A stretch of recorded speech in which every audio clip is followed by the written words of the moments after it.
Peace and blessings, my beautiful soul family. This is your sister, Janetta, aka Black Heaven. First of all, I just want to thank you so much for joining my YouTube channel today. If this is a blessing to you, I want to encourage you to like it, then click the subscribe button, then turn on those notification bells so that you never, ever, ever miss one of my Wellness Wednesday videos again. And if this message inspires you, I encourage you to share it with others. Remember to pray without cease. And please, please, please drink yourself some good water. Today's piece is inspired by mental health. I think it's a subject that we don't touch on, is almost taboo, and we don't like to deal with it. But so many people today are just off. I'm talking off their rocker, off their square, they upset, and so just frustrated and going in all these different directions. So it does break my heart to see my loved ones suffering from all forms of memory loss, dementia, schizophrenia, bipolar, and just so much more. So many things, that can be as simple as maybe a vitamin deficiency or something as serious as a demon has taken possession, meaning it has won the battle for your mind. And that is why in the word, it tells us to cast down those thoughts, those imagination that rises itself up against the thinking of God. So today's message is an inspiration to ask the question, are you blind? Are you being led by the blind? And how would you even know if you do not know that you are blind yourself? And so that is the title of this piece that I would like to walk through with us today. And the title of it is The Blind Leading the Blind.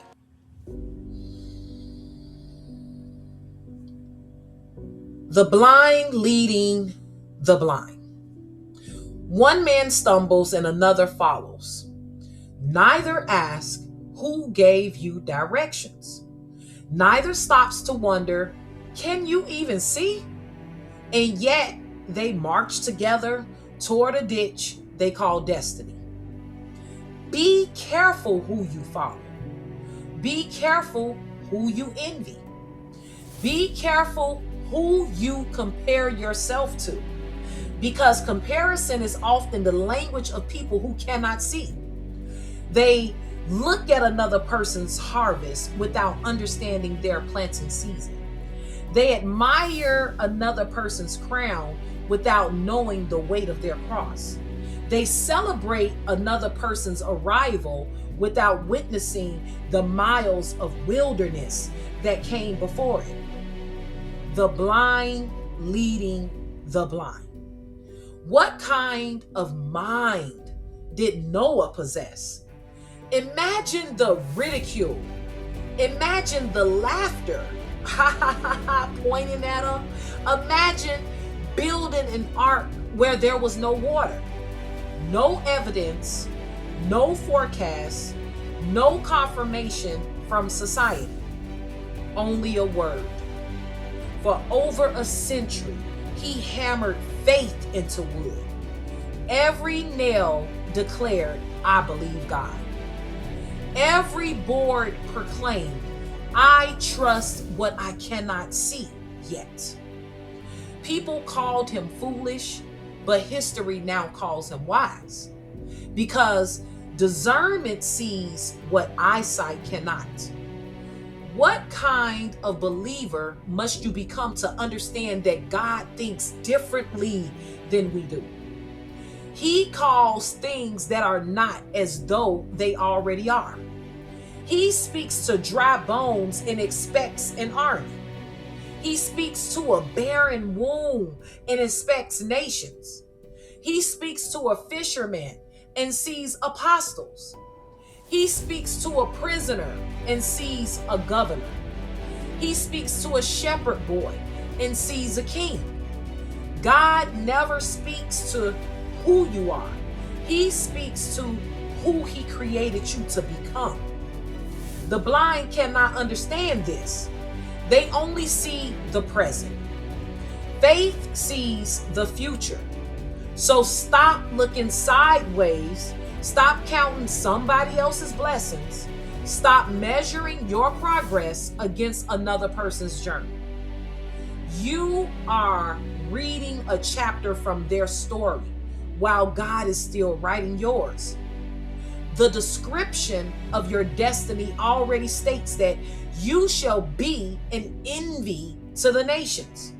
Not because you sought attention, not because you chased popularity, but because God's hand rests upon you. And if your destination is different, your training must be different.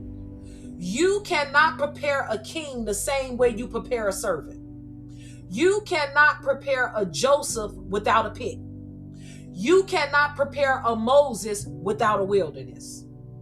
You cannot prepare an Esther without separation. You cannot prepare a Savior without sacrifice. And you cannot prepare you without unusual training. The blind will not understand. They will ask, why is your path harder? Why are your tests different? Why does it seem like everyone else gets a shortcut? Because heaven is not training you for their assignment.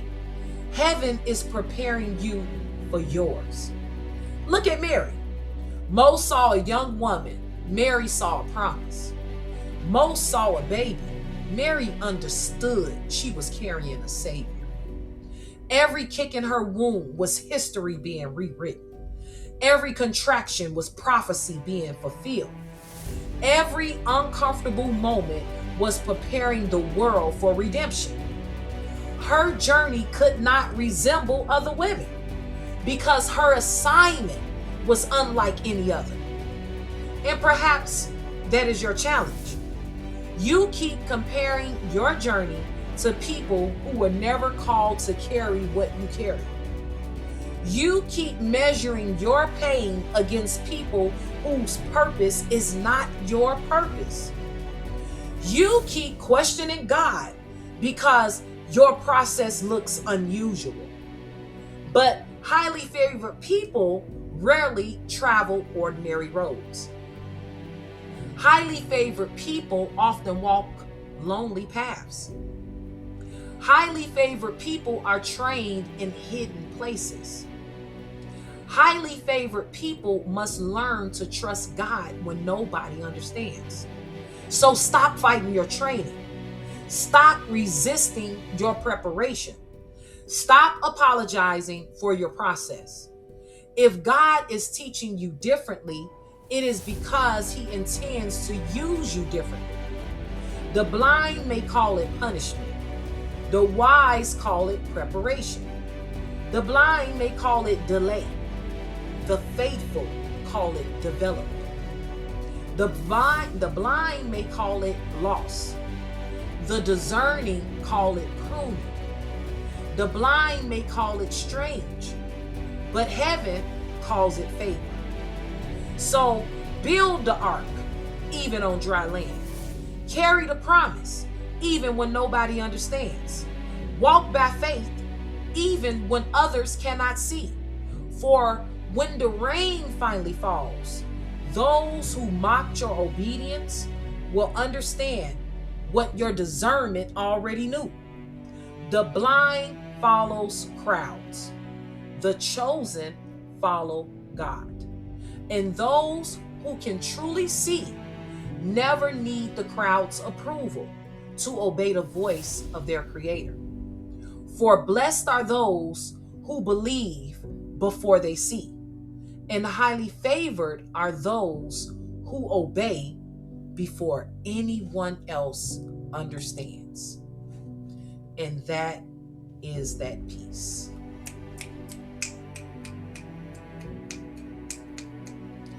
And a Wellness Wednesday reflection.